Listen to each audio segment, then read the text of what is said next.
Kembali bersama Ibu Susi dalam DBS To The Point. Ibu Susi sering orang mengatakan rapor bagus, belum tentu orang bekerja bagus. Sama dengan orang pintar, belum tentu jadi kaya. Sama dengan orang yang indeks prestasinya bagus, belum tentu punya prestasi seperti Anda. Yang ingin saya tanyakan adalah, setahun atau kuartal pertama, kuartal kedua, dan bahkan kuartal ketiga, Anda sudah memperlihatkan kerja yang boleh kita kasih tanda kutip luar biasa, sampai kemudian dikenal sangat luas. Lalu kemudian survei memperlihatkan Anda bintang kelas. Tapi kan selalu ada pertanyaan, apakah itu terasa di bawah oleh nelayan misalnya? Kalau Anda lihat gimana?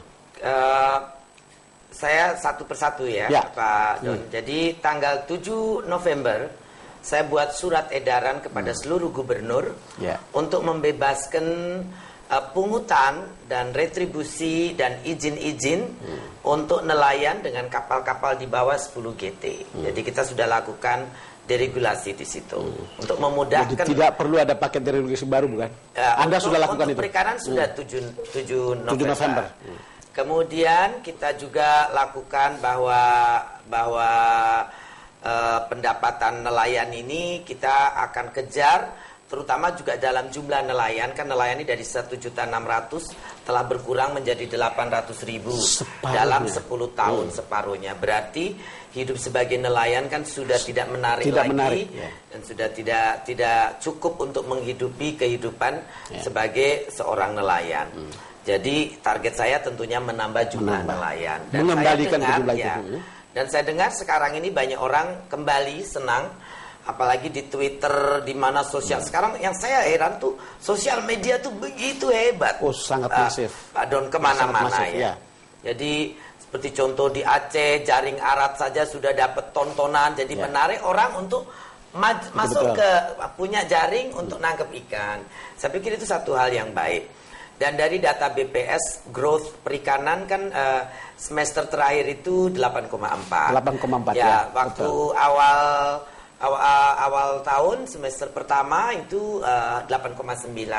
Ada sedikit penurunan karena cuaca dan lain-lain menjadi 8,4. Jadi itu pertumbuhan yang luar biasa pada saat ekonomi melambat di sektor-sektor lainnya hanya separuhnya. Kemudian di mana-mana nelayan yang tidak pernah lihat tuna besar sekarang mereka tangkap. Sebagai contoh, kemarin saya ke Sabang untuk melihat kapal Silver Sea itu. Saya ketemu wali kota Sabang dan juga kepala dinas. Mereka cerita di Sabang ini sekarang ikan hampir 15 sampai 20 ton seharinya. Kami pernah bicara dengan Ibu, lalu kemudian kita bikin judul itu Di Laut Susi Jaya. Sekarang apakah menuju ke sana kita? Ya, saat sekarang saya pikir ikan naik produksinya yang ditangkap oleh para nelayan. Jadi produksi itu bisa terlihat di pasar lokal. Itu supply data BPS naik 240%. Ekspor turun 10% untuk ikan. Kenapa? Karena memang dunia akan melambat.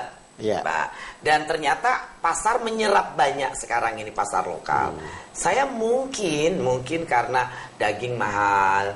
Jadi mereka lari ke ribut ikan daging sebagai mahal alternatif. Bisa juga begitu. Yang kedua, mungkin juga masyarakat sadar ikan tuh lebih sehat.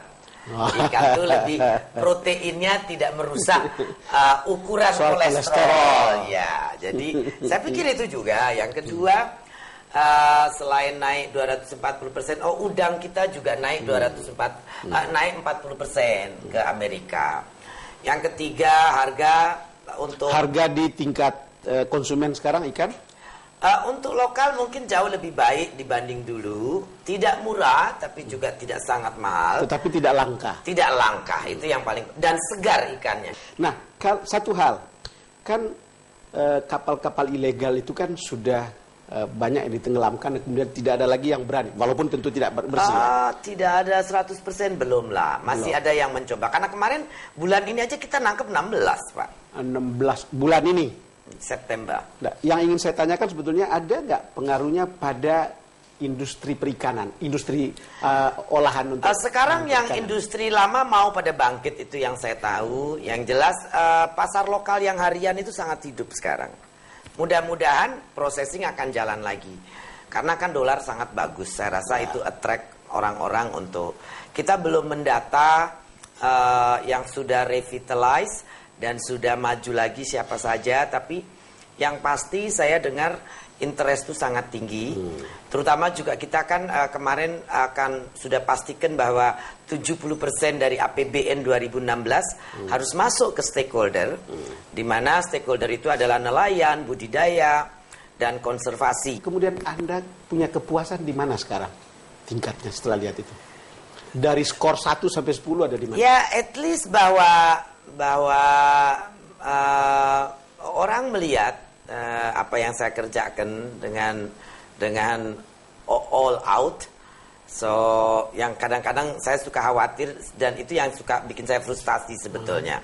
Worry orang ini tidak melihat apa yang saya kerjakan all out ini gitu, Pak. Mereka kan ya tadi kan banyak yang berprasangka ini itu segala macam, skeptisismnya tinggi, sarkastiknya karena skeptis. Seeing is believing. Ya.